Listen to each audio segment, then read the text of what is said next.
तर आजच्या दिवसाची सुरुवात झाली नेहमीप्रमाणे मिस्टरांच्या टिफिनपासून। सकाळची लगबग सुरू झाली आणि त्यानंतर घरातली क्लिनिंग डस्टिंग करून घेतली। कामाच्या मध्ये माझा छोटासा ग्रीन टी ब्रेक झाला। थोडं घरातली कामं आटपून मग स्वतःसाठी थोडंसं स्क्रीन केअर टाइम, त्यानंतर पुन्हा कामाला सुरुवात आणि मॉम सोबत गप्पा। त्यानंतर 8 दिवस आराम करायला घरी असं मम्मी म्हणाली। शुभू झोपली की मला थोडासा निवांत वेळ मिळतो, म्हणून त्या वेळेत भाज्या क्लीन करून घेतल्या आणि सुरभीसाठी छानशी पालक डाळ खिचडी बनवली।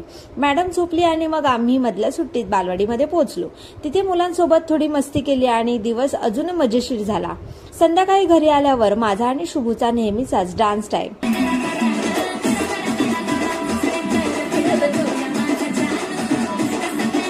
आणि मग दिवसभराच्या धावपळीनंतर होममेड डिनर, चणा डाळ, पडवळ भाजी, राजमा आमटी, चपाती, राईस आणि सॅलड असा होता आमचा छोटासा पण सुंदर दिवस। भेटूया नेक्स्ट व्लॉग मध्ये, बाय।